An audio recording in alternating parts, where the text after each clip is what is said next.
नमस्कार, डेली 24 भारत देख रहे हैं आप। मैं हूं आपके साथ साहिल धुलिया। बुलेटिन की शुरुआत करेंगे। बलरामपुर जिले के बसकेपी हायर स्कूल से जुड़ा मामला अब एक नया मोड़ ले चुका है। गर्भवती शिक्षिका अनामिका लकड़ा के लगाए गए मारपीट और गाली गलौज के आरोपों के बाद अब स्कूल के प्राचार्य के सामने आकर इन सभी आरोपों को पूरी तरह झूठा और साजिश का हिस्सा बताया है। प्राचार्य ने एक वीडियो जारी कर अपना पक्ष रखा है, जो इस समय सोशल मीडिया पर तेजी से वायरल हो रहा है। गौरतलब है कि 7 जनवरी को शिक्षिका अनामिका ने प्राचार्य पर शारीरिक उत्पीड़न और अभद्र व्यवहार जैसे गंभीर आरोप लगाए थे, जिससे शिक्षा विभाग में हड़कंप मच गया था। अब प्राचार्य का कहना है कि संबंधित शिक्षिका अक्सर देर से स्कूल पहुंचती थी, कक्षा के दौरान मोबाइल फोन का इस्तेमाल करती थी और पढ़ाई के प्रति गंभीर नहीं थी। अनुशासन बनाए रखने के लिए जब उनकी अनुपस्थिति दर्ज की गई तो उन्हें नियमों का पालन करने की सलाह भी दी गई। इससे नाराज होकर शिक्षिका ने कुछ स्थानीय शिक्षिकाओं के साथ मिलकर उनके खिलाफ झूठी शिकायत दर्ज कराई। प्राचार्य ने यह भी दावा किया कि इस मामले में ग्राम पंचायत बस्ती के सरपंच, उप सरपंच और दर्जनों अभिभावकों ने उनका समर्थन किया है और आरोपों को निराधार बताया है। उन्होंने पूरे घटनाक्रम को एक सोची समझी साजिश करार देते हुए अपनी सफाई दी है। मामले की गंभीरता को देखते हुए जिला शिक्षा अधिकारी ने निष्पक्ष विभागीय जांच कराने का भरोसा दिलाया है। अधिकारियों का कहना है कि जांच पूरी होने के बाद ही सच्चाई सामने आ सकेगी। जी, मामला तो हम लोग जान रहे हैं। मामला यही है कि एक महिला शिक्षिका जो है, उन्होंने प्रिंसिपल सर के ऊपर गलत आरोप लगाई है कि हमें मारपीट किया गया। हम लोग अच्छी तरह से जानते हैं। 7 फरवरी का दिन था, वो पूरा गांव में मुनादी करके बुलवाए, पालक और बालक का ये मीटिंग रखे थे वो कि यहाँ का उपस्थिति। तो क्या है कि उस दिन हम लोग आए थे, स्टोरी तो बताना पड़ेगा ना, आए थे तो महिला ही कि भाई हमें अनुपस्थित क्यों कर दिया गया। अब हमें अनुपस्थित किया गया तो और 2 शिक्षकों को भी अनुपस्थित करिए। और सर बताए कि 2 शिक्षकों को मैं अनुपस्थित इसलिए नहीं करूंगा कि मैं जान रहा हूँ। और वो कामचोर थी वो महिला, बोले कि ये काम के डर से नहीं आई, मैं इसको नहीं। उसी में झगड़ा करने के लिए उतारू हो गई थी। फिर हम लोगों ने उनको समझाया कि आप क्लास में जाइए, अब ऐसा नहीं करिए। और बाद में हम लोग सुने कि जा करके छीना झपटी का क्रिएट उत्पन्न किए और झूठा झूठा रिपोर्ट करी है महिला। जबकि हम लोग पूरे स्कूल में हमारा मॉनिटरिंग रहता है, हम लोग हमेशा 2 दिन 3 दिन में 1 दिन आते हैं। हम लोग बच्चों लोग से भी पूछे कहे कि कभी ऐसा माहौल पैदा नहीं हुआ है मारपीट का। अब आप लोग शिक्षक हमारे प्रिंसिपल 1 नंबर का है, सही शिक्षक हैं, उनको रहना चाहिए बाइज्जत, उनका इज्जत पर बट्टा नहीं लगना चाहिए। जी, मामला तो खबर पर ज्यादा जानकारी के साथ हमारे सहयोगी विजय सिंह हमारे साथ जुड़ गए। विजय, क्या है ये पूरा मामला? जिस तरीके से बलरामपुर में एक स्कूल की शिक्षिका की तरफ से प्राचार्य पर गंभीर आरोप लगाए गए और अब बताया जा रहा है कि प्राचार्य ने भी एक वीडियो जारी कर अपनी सफाई पेश की है। जी साहिल जी, आपको बता दूं कि पूर्व में ही बसकेपी हायर सेकेंडरी स्कूल के शिक्षिका के द्वारा मारपीट का आरोप लगाते हुए शिक्षक पर शिकायत किया था वहीं जिला मुख्यालय में पहुंचकर। लेकिन आज वहीं के स्थानीय जनप्रतिनिधि हो या फिर शिक्षक हो, उनके द्वारा वीडियो जारी करते हुए कहा है कि यह जो शिक्षिका के द्वारा जो आरोप लगाया गया है पूरा निराधार है। साजिश के तहत ये आरोप लगाया गया है ताकि शिक्षक को बदनाम किया जाए। जी विजय, जिस तरीके से ये मामला लगातार तूल पकड़ता जा रहा है, एक तरफ जिस तरीके से प्राचार्य पर गंभीर आरोप लगाए गए हैं कि अभद्र भाषा का इस्तेमाल यहाँ पर किया गया और गाली गलौच यहाँ पर की गई जिस तरीके से, और दूसरी तरफ प्राचार्य का कहना है कि नियमों का पालन यहाँ पर नहीं हो रहा था, जिसके तहत जब समझाने की कोशिश की गई तो एक षड्यंत्र यहाँ पर उनके खिलाफ रचा गया है। अब इस पूरे मामले में क्या कुछ कार्रवाई होती हुई नजर आ रही है और कहाँ तक पहुंचा है ये मामला? जी साहिल जी, आपको बता दूं कि यह मामला जो भी डीओ के पास पहुंच चुका है बलरामपुर में, वहीं अब इस मामले को घटना को देखते हुए जिला शिक्षा अधिकारी ने स्पष्ट रूप से कह दिया है कि इसकी जांच तत्परता से किया जाएगा और इस जांच पर अगर शिक्षिका के द्वारा दोषी पाया जाता है कि किसी शिक्षक को बदनाम करने की साजिश के द्वारा इनके खिलाफ आरोप लगाया है तो शिक्षिका के ऊपर कार्रवाई की जाएगी। यानी कि अभी इस पूरे मामले में अगर बात की जाए तो शिक्षिका के ऊपर कार्रवाई करने की बात निकलकर सामने आ रही है और जिस तरीके से एक के बाद एक ये वीडियो वायरल हो रहे हैं, इससे कहीं ना कहीं स्कूल की छवि भी धूमिल होती हुई यहाँ पर नजर आ रही है। जी, एक दूसरे पे आरोप लगाते हुए शिक्षा अधिकारी द्वारा कहा गया है कि एक दूसरे को बदनाम करने के लिए साजिश रचते हैं लोगों शिक्षा विभाग के द्वारा। तो यह हमारा शिक्षा विभाग जो है धूमिल हो रही है। चलिए विजय, हमारे साथ जुड़ने के लिए, इस तमाम जानकारी के लिए आपका बहुत शुक्रिया। तो बस केपी हायर स्कूल से जुड़ा हुआ ये पूरा मामला है, जहां पर पहले गर्भवती शिक्षिका ने गंभीर आरोप लगाए थे प्राचार्य पर और अब प्राचार्य ने एक वीडियो जारी कर अपना पक्ष भी रखा है। और उनका साफ तौर पर कहना है कि पूरी साजिश के तहत शिक्षिका ने प्राचार्य को फंसाने की कोशिश की है। उधर बलरामपुर जिले के रामानुजगंज नगर से शासकीय जमीन पर अवैध कब्जे का एक गंभीर मामला सामने आया है, जिसने प्रशासनिक व्यवस्था पर सवाल खड़े कर दिए हैं। कृषि उपज मंडी समिति की वो भूमि जो आम जनता के उपयोग के लिए आरक्षित बताई जा रही है, उस पर अवैध रूप से गोदाम का निर्माण किया जा रहा है और मौके पर छड़ व सीमेंट का खुलेआम भंडारण भी देखा जा रहा है। चौंकाने वाली बात यह है कि ये पूरा निर्माण कार्य पुलिस थाने के ठीक सामने हो रहा है, फिर भी अब तक किसी तरह की सख्त कार्रवाई नहीं की गई है। ये पूरा मामला रामानुजगंज नगर के वार्ड क्रमांक 7 का है। थाना रोड पर स्थित पुलिस थाने के सामने कृषि उपज मंडी समिति रामानुजगंज की शासकीय भूमि खसरा नंबर 521 पर कथित रूप से अवैध कब्जा कर निर्माण कार्य किया जा रहा है। बताया जा रहा है कि यह जमीन सार्वजनिक उपयोग के लिए सुरक्षित थी, लेकिन अब इस कीमती शासकीय भूमि पर भूमाफियाओं की नज़र पड़ गई है। स्थानीय लोगों का कहना है कि उन्होंने कई बार संबंधित अधिकारियों से शिकायत की, लेकिन अब तक कोई ठोस कदम नहीं उठाया गया, जिससे अवैध कब्जाधारियों के हौसले लगातार बढ़ते जा रहे हैं। इस मामले को लेकर संबंधित अधिकारियों का कहना है कि उन्हें भी इस संबंध में शिकायत पत्र प्राप्त हुए हैं। अधिकारियों के अनुसार धान खरीदी प्रक्रिया पूरी होने के बाद पूरे प्रकरण की जाँच कराई जाएगी। ये भूमि कृषि उपज मंडी समिति की है और इसका उपयोग उसी विभाग के कार्यों के लिए होना चाहिए। अगर जांच में अवैध अतिक्रमण की पुष्टि होती है तो नियमों के तहत कार्रवाई करते हुए कब्जा हटाया जाएगा। अब ये देखना महत्वपूर्ण होगा कि प्रशासन अपने इस बयान पर कब तक अमल करता है और शासकीय भूमि को अवैध कब्जे से मुक्त कराने के लिए कब ठोस कदम उठाए जाते हैं। अवैध रूप से कब्जा कर भंडारण कर छड़ सीमेंट का संचालित दुकान किया जा रहा है सर। कई जगह शिकायत के बावजूद भी कोई कार्रवाई नहीं हो रहा सर।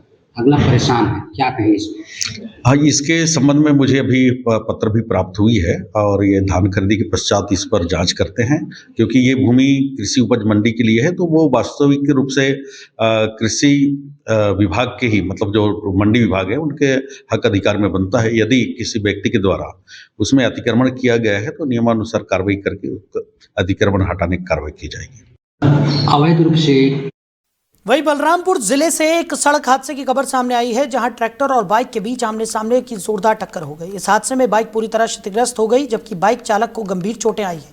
दुर्घटना के बाद मौके पर मौजूद ग्रामीणों ने ट्रैक्टर को रोक लिया और स्थिति को संभाला।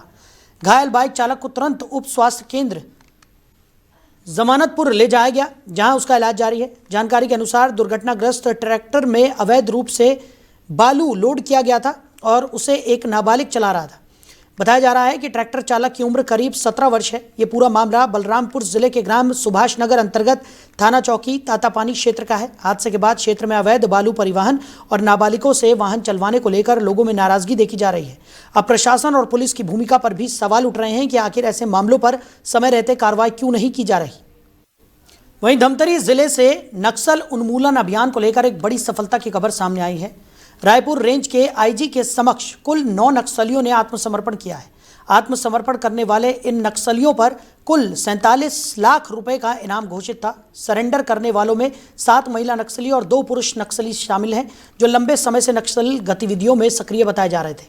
आत्मसमर्पण के दौरान नक्सलियों ने अपने हथियार भी सुरक्षा बलों को सौंपे। इनमें 2 SLR, 2 INSAS rifle, 1 turbine rifle, एक अन्य राइफल के साथ कई मैगजीन, गोलियां और संचार के लिए इस्तेमाल होने वाली वॉकी टॉकी भी शामिल है। अधिकारियों के अनुसार ये आत्मसमर्पण सरकार की पुनर्वास नीति और लगातार दबाव में चल रहे सुरक्षा अभियानों का परिणाम है। इस घटना को सुरक्षा बलों के लिए बड़ी कामयाबी माना जा रहा है और इससे क्षेत्र में शांति बहाली की उम्मीद और मजबूत हुई है।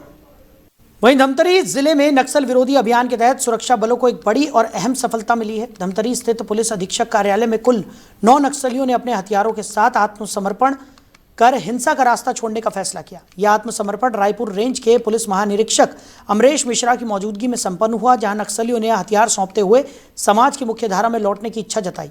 आत्मसमर्पण के बाद आईजी अमरेश मिश्रा ने तालियां बजाकर उनका स्वागत किया और उन्हें नए जीवन की शुरुआत के लिए शुभकामनाएं भी दी। इस मौके पर आईजी अमरेश मिश्रा ने कहा कि राज्य सरकार की पुनर्वास नीति नक्सल प्रभावित युवाओं को सम्मानजनक जीवन जीने का अवसर दे रही है।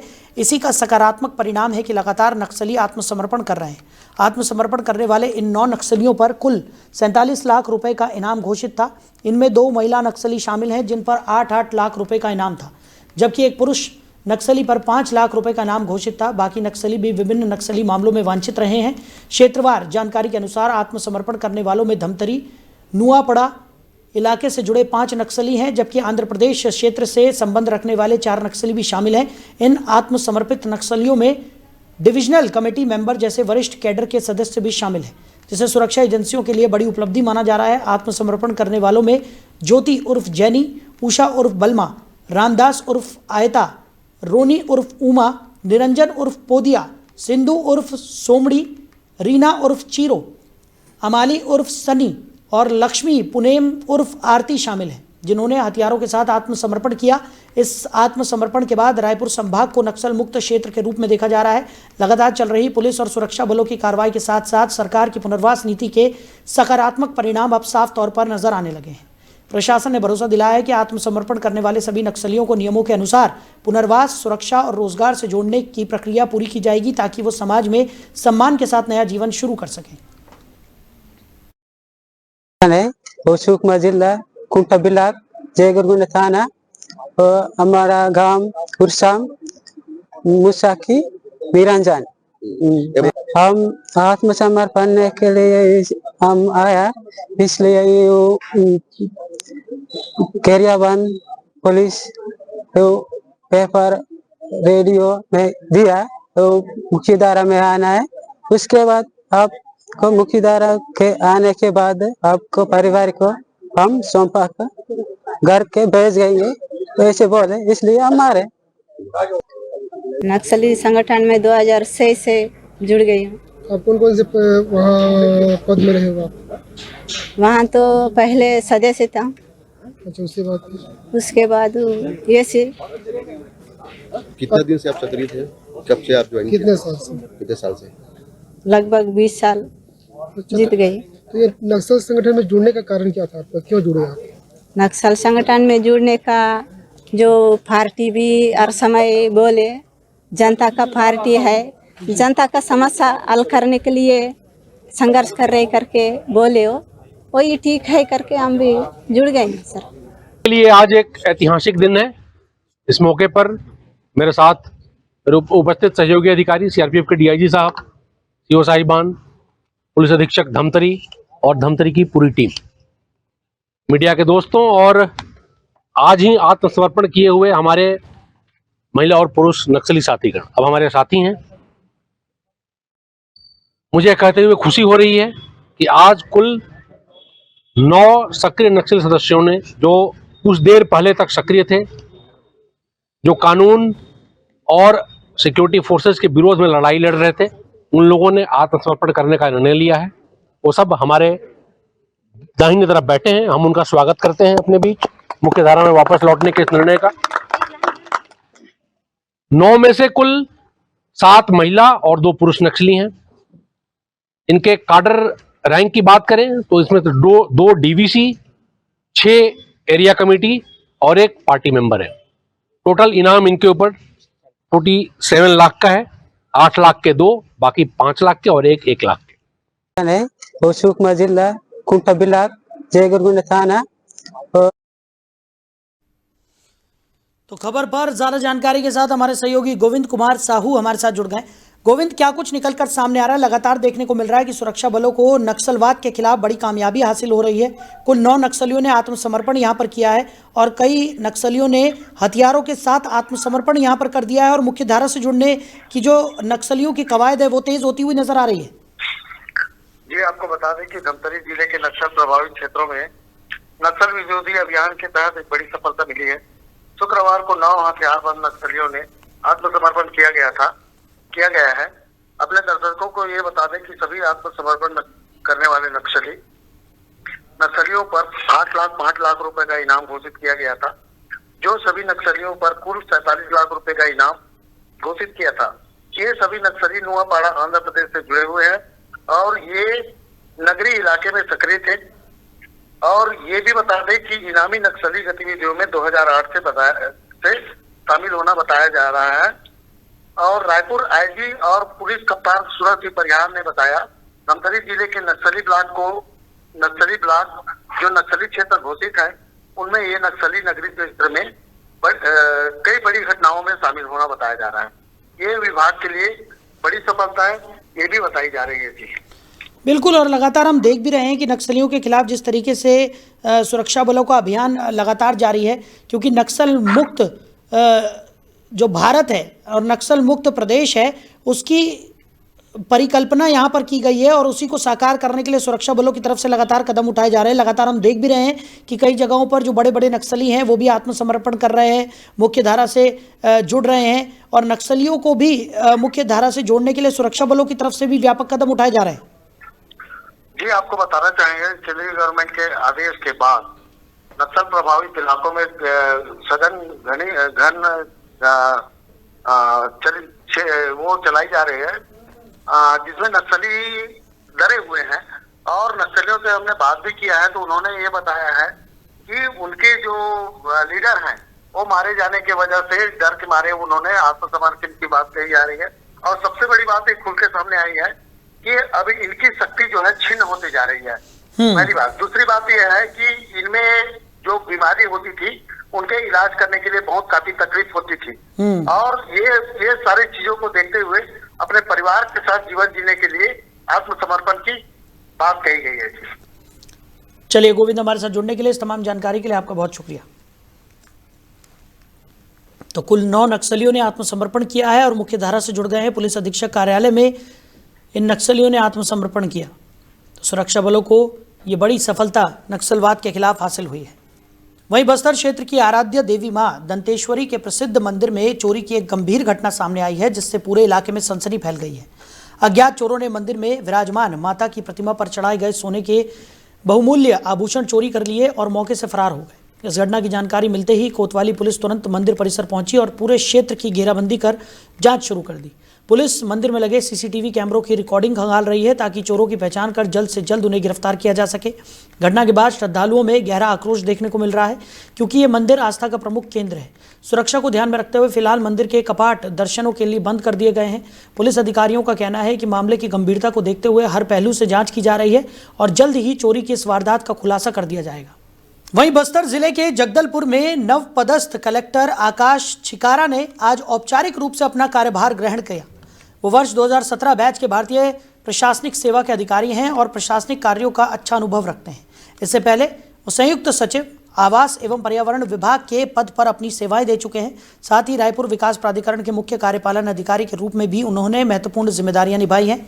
कार्यभार ग्रहण करने के बाद कलेक्टर आकाश छिकारा का जिले के वरिष्ठ अधिकारियों ने पुष्पगुच्छ भेंट कर आत्मीय स्वागत किया। इस दौरान उन्होंने जिले के अधिकारियों से परिचय प्राप्त किया और प्रशासनिक व्यवस्थाओं की जानकारी ली। इस अवसर पर जिला पंचायत के मुख्य कार्यपालन अधिकारी प्रतीक जैन, अपर कलेक्टर सीपी बघेल, ऋषिकेश तिवारी सहित अन्य अधिकारी भी मौजूद रहे। नव कलेक्टर के पदभार संभालने से जिले में विकास कार्यों और प्रशासनिक व्यवस्था को नई दिशा मिलने की उम्मीद जताई जा रही है। वहीं शक्ति जिले के ढबरा से किसानों की परेशानी को उजागर करती एक चिंताजनक स्थिति सामने आई है। खेतों में दिन रात मेहनत कर फसल तैयार करने वाले किसान आज अपनी ही कमाई पाने के लिए परेशानियों का सामना कर रहे हैं। ढबरा स्थित सहकारी बैंक में बीते 2 दिनों से कामकाज पूरी तरह ठप पड़ा है, जिससे किसानों में भारी नाराजगी देखी जा रही है। बैंक से पैसा निकालने के लिए किसानों को घंटों लंबी कतारों में खड़ा रहना पड़ रहा है, लेकिन उन्हें निराशा ही हाथ लग रही है और निराश होकर खाली हाथ लौटना पड़ रहा है। किसानों का कहना है कि बैंक प्रबंधन लगातार लिंक फेल होने की बात कहकर काम टाल रहे हैं। बैंक के बाहर लगी कतारों में बड़ी संख्या में महिला किसान भी शामिल हैं, जो सुबह से शाम तक इंतजार करने को मजबूर हैं। किसानों का कहना है, उनका आरोप है कि पहले धान बेचने में परेशानियां झेलनी पड़ी, फिर भुगतान के लिए टोकन और प्रक्रियाओं में समय बर्बाद हुआ, और अब जब फसल बिक चुकी है तो अपने ही पैसे निकालने के लिए बैंक के चक्कर लगाने पड़ रहे हैं। स्थिति यह है कि किसानों को ट्रैक्टर और हार्वेस्टर मालिकों का भुगतान करना है, खेतों में काम करने वाले मजदूरों की मजदूरी देनी है और ऊपर से पुराने कर्ज की वसूली के लिए घर घर तगादा हो रहा है। ऐसे में बैंक के बाहर लिंक फेल और कैश उपलब्ध नहीं जैसे बोर्ड किसानों की परेशानी को और बढ़ा रहे हैं। कई किसान सुबह से बिना खाए पिए बैंक पहुंचते हैं और शाम तक इंतजार करने के बाद मायूस होकर लौटने को मजबूर हो जाते हैं। किसानों ने सरकार और प्रशासन से मांग की है कि इस गंभीर समस्या पर तत्काल ध्यान दिया जाए। बैंक में तकनीकी खामियों को जल्द दूर कर पर्याप्त नकदी की व्यवस्था की जाए, ताकि किसान समय पर अपने खर्च और देनदारियों को पूरा कर सकें। अब सभी की नज़र इस बात पर टिकी है कि प्रशासन कब तक इस समस्या का समाधान करता है और कब अन्नदाताओं को उनकी मेहनत की कमाई मिल पाती है। वहीं मध्य प्रदेश के छतरपुर जिले में स्थित सरगेश्वर धाम एक ऐसा धार्मिक स्थल है जहां आस्था और प्रकृति का अद्भुत मेल देखने को मिलता है। पन्ना टाइगर रिजर्व के घने जंगलों और पहाड़ियों के बीच स्थित इस प्राचीन शिवधाम की खासियत यह है कि यहाँ भगवान शिव का जलाभिषेक प्रकृति स्वयं करती है। मान्यता है कि पहाड़ों से रिसने वाला प्राकृतिक जल पूरे वर्ष शिवलिंग पर गिरता रहता है, जिससे बाबा भोलेनाथ का स्वतः जलाभिषेक होता है। इसी वजह से यह धाम श्रद्धालुओं के बीच गहरी आस्था का केंद्र बना हुआ है। डेली 24 भारत की टीम ने करीब 365 सीढ़ियां चढ़कर इस पवित्र स्थल तक पहुंचकर इसकी आध्यात्मिक और प्राकृतिक सुंदरता को करीब से देखा।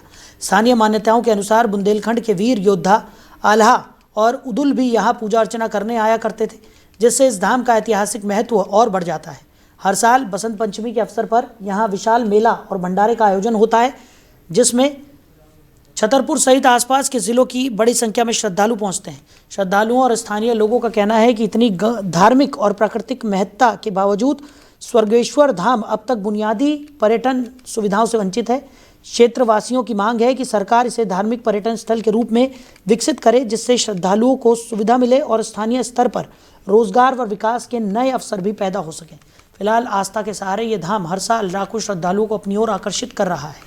स्वर्गेश्वर धाम की जो मान्यता है बहुत रहस्यमय मान्यताएं हैं, और यहाँ का जो गंगा मैया है वो गुप्त गंगा है, वो किसी को दिखती नहीं है, ठीक है। और यहाँ पे 4 कुंड है, एक कुंड स्नान करने के लिए है, एक कुंड भोले बाबा को अभिषेक करने के लिए है, और एक कुंड जो है ना वो सिद्ध बाबा है उनको अभिषेक करने के लिए है। एक कुंड का जो जल है ना वो जैसे सारी बीमारी, कैंसर, रोग, उसके लिए वो घर जल लेके जाओ और वो सुबह निन्ने आप खाली पेट पियो, उसका फायदा जड़ से बीमारी खत्म हो जाती है। कैंसर के तो 4-5 लोग यहाँ के ठीक हो चुके हैं। यहाँ ये हम आपको बता दें, ये स्वर्गेश्वर जो धाम है अति प्राचीन धाम है। यहाँ 24 घंटे प्रकृति ऐसा श्रृंगार करती है भोले बाबा के ऊपर, भगवान की शिवलिंग के ऊपर 24 घंटे हर समय जलधारा हमेशा टपकती रहती है और उनका अभिषेक 24 घंटे चलता रहता है। ऐसी लोक मान्यता है कि प्राचीन काल से ही यहाँ आल्हा उदल के समय से यहाँ वो भी आकर तपस्या करते थे, और उसी समय से लगातार यहाँ आप देख पा रहे हैं बसंत पंचमी को मेला लगता है, जिसमें यज्ञ भंडारा होता है, जिसमें हजारों लाखों की तादाद में श्रद्धालु यहाँ आते हैं और भोले बाबा के दर्शन करते हैं। यहाँ बसंत पंचमी के दिन पर स्वर्गेश्वर धाम में बहुत बड़ा विशाल भंडारा एवं मेले का आयोजन किया जाता है। इसमें छतरपुर ही नहीं पूरे देश से बहुत दूर दूर से लोग आते हैं, और यहाँ ऐसी श्रद्धा है जो भी भोले बाबा से वरदान मांगते हैं वह इच्छा पूरी की जाती है। यह स्वर्गेश्वर धाम, मैं शासन से निवेदन करता हूँ कि स्वर्गेश्वर धाम को पर्यटन स्थल बनाया जाए ताकि यहाँ पर विकास हो सके, क्योंकि यह पन्ना टाइगर क्षेत्र में आता है, इसलिए यहाँ विकास नहीं हो पाता है। मैं शासन प्रशासन से निवेदन करता हूँ पर्यटक से जोड़ा जाए ताकि यहाँ विकास हो सके। पास में ओबराय ग्रुप का होटल बना है चंदेलकालीन, ये जगह भी है, वो भी था जी, तो क्यों छोड़ दिया गया? इसको वन विभाग के कारण छोड़ दिया गया है। यहाँ पन्ना नेशनल पार्क का क्षेत्र है, इसलिए ओबराय ग्रुप तो बहुत अच्छा है। यहाँ मतलब जब से ओबराय ग्रुप खुला है तो दूर दूर से पर्यटक आते हैं, उसमें रुकते हैं, लेकिन मेन अगर इस स्वर्गेश्वर को जोड़ दिया जाए तो और बहुत अच्छा हो जाएगा कि और पर्यटकों को बढ़ावा। मैं इस वक्त छतरपुर जिले के पन्ना टाइगर रिजर्व के घने जंगलों के बीच स्वर्गेश्वर धाम में मौजूद हूँ। बसंत पंचमी का आज दिन है, ऐसे में क्षेत्र भर से लाखों की संख्या में श्रद्धालु स्वर्गेश्वर धाम पहुँच रहे हैं। कुछ तस्वीरें हम आपको दिखा रहे हैं। यहाँ महिलाएं जो है देखिए पत्थरों से किस तरीके से बना रहे हैं। आइए इनसे जानेंगे इसकी मान्यताएं क्या है। आंटी, इसकी क्या मान्यताएं हैं? इसकी मान्यता ये है कि यहाँ बना दो, भगवान चाहेगी तो घर बन जाएगा। अच्छा, तो मकान की कामना को लेकर महिलाएं इस तरीके से पत्थरों से, आप देख सकते हैं, नजदीक से जरा तस्वीरें दिखाइए, इस तरीके से बनाते हैं ताकि इनका घर बन जाए। आप लोगों ने भी बनाया है? मैंने भी बनाया। क्यों? कि मेरा मकान बन जाए, की कृपा है वो, हाँ, सब पे हो जाए, अच्छा, सब लोगों का बन जाए। अच्छा, मकान के लिए मकान बन जाए सबका। अच्छा, तो मकान बन जाए, लोगों की एक बहुत बड़ा सपना होता है कि अपना खुद का मकान हो। स्वर्गेश्वर धाम पहुंचते हैं और जिस तरीके से तस्वीरें अगर आप देखेंगे तो सुबह से ही लाखों की संख्या में श्रद्धालु क्षेत्र भर से पन्ना, छतरपुर, टीकमगढ़ से यहाँ पहुंचे हुए हैं स्वर्गेश्वर धाम में। ये वो तीर्थ स्थल है जहां पूरे बुंदेलखंड में सूखाग्रस्त रहता है, लेकिन प्रकृति खुद भगवान भोलेनाथ को जल अभिषेक करती है। अंदर हम आप तस्वीरों में देख रहे होंगे कुछ लोग और यहाँ पर स्थानीय लोग मौजूद हैं। क्या नाम है आपका? आज क्या यहाँ पर आयोजन किया गया है? बसंत पंचमी के उपलक्ष्य में विशेष भंडारा और शिव पूजन का यहाँ पे प्रावधान है। बेलपत्री आदि चढ़ाने से जो आदमी इंसान की मनवांछित इच्छा फल प्राप्त होता है यहाँ पे। अच्छा, तो कितनी सीढ़ियां हैं जो ऊपर चढ़ के आना पड़ता है? 366 सीढ़ियां हैं यहाँ पे प्राचीन से ही। अच्छा, और ये चंदेल राजाओं के कार्यकाल से ये बना हुआ स्थान है। हाँ। जो आज प्राचीन समय से लगातार हर वर्ष कार्यक्रम होता है। अच्छा, तो हर वर्ष बसंत पंचमी के मौके पर देश और के कोने कोने से लोग पहुंचते हैं, विदेशी भी यहां पर आते हैं। और क्योंकि अंतर्राष्ट्रीय पर्यटन नगरी खजुराहो से करीब 20 किलोमीटर दूर है, पन्ना टाइगर रिजर्व के जंगलों के बीच में, तो ये प्राकृतिक वादियां अगर आप देखेंगे चारों तरफ, अगर हम आपको तस्वीरें दिखाएं, ये जंगलों के बीच में पन्ना टाइगर रिजर्व के चट्टानों से प्रकृति खुद भगवान भोलेनाथ को जल अभिषेक करती है। क्या कहेंगे, कितने श्रद्धालु पहुंचे होंगे लगभग यहाँ पर? यहाँ तो सर 3 से 4 लाख लोग आए हुए हैं। हाँ। और हर वर्ष आते हैं, क्योंकि भगवान भोलेनाथ इतने महान हैं, सभी की इच्छाओं को पूर्ण करते हैं। और स्वर्गेश्वर धाम तो यहाँ पर बहुत प्रचलित है, बहुत प्राचीन स्थान है, लोगों की मान्यताएं बहुत सी जुड़ी हुई हैं। बहुत से लोग आते हैं क्योंकि उनकी मान्यताएं पूर्ण होती हैं। हाँ, अभी हमने देखा है पत्थरों से लोग एक के ऊपर एक पत्थर रखा हुआ है, इसकी क्या मान्यता है? इसकी तो सर यही मान्यताएं हैं कि भाई भगवान से यही प्रार्थना करते हैं कि भाई हमारा घर बन जाए। पत्थर के ऊपर पत्थर चला देते हैं, कोई 5 चलाता है, कोई 7 चलाता है, कोई 3, इसलिए चला देते हैं कि भैया हमारा कहीं ना कहीं भगवान की कृपा से घर मकान बन जाए। अच्छा, तो घर मकान को लेकर क्या, किस मान्यताओं को लेकर क्या मन्नत मांगने आए थे आप भगवान भोलेनाथ की? भोलेनाथ से ही मन्नत मांगने आए थे। हाँ, कि हे प्रभु, आप अभी तक दर्शन नहीं करे, आपके दर्शन करना। हाँ, और मेरा मनोकामना पूर्ण करें। अच्छा, तो क्या मनोकामनाएं थी? यही थी आपके, जैसी आपकी महल है ऐसी मकान बन जाए। अच्छा, तो करीब 366 सीढ़ी चढ़कर हम ऊपर पहुंचे हैं, जहां पर खुद भगवान भोलेनाथ ऊपर, अगर एक बार हम तस्वीरें दिखाएं, ये चंदेल कालीन वो तीर्थ स्थल है जहां पर बुंदेलखंड के वीर आल्हा ऊदल भी यहां पर बताया जाता है साधना के लिए पहुंचते थे। मंदिर के पुजारियों का दावा है कि आज भी आल्हा ऊदल यहां पर पहुंचते हैं। ये बताइए और किस प्रकार की मान्यताएं हैं इस स्वर्गेश्वर धाम की, और आप लोग क्या मांग करते हैं, क्योंकि लंबे समय से एक मांग था कि पर्यटन से जोड़ा जाए? हाँ, ये तो बहुत अच्छी बात है कि यहाँ पर वन विभाग के कारण यहाँ पर विकास रुका हुआ है, क्योंकि यहाँ पर बहुत प्राचीन कालीन ये मनियागढ़ पहाड़ है, यहाँ पर भोलेनाथ का स्थान है। तो इस वर्ष की बसंत पंचमी हर वर्ष से बहुत अच्छी बसंत पंचमी है। बहुत लाखों के हिसाब में श्रद्धालु यहाँ पर आते हैं और जो मन्नत मांगते हैं स्वर्गेश्वर भोलेनाथ की कृपा से सबका भला होता है। अच्छा। और हम तो यही सभी से आग्रह करते हैं कि इस क्षेत्र में सुख समृद्धि हमेशा बनी रहे, इसलिए यहाँ भोलेनाथ के दरबार में आते हैं सभी श्रद्धालु लोग। अच्छा, बिल्कुल बड़ी तादाद में श्रद्धालु यहाँ पर पहुँचे हुए हैं।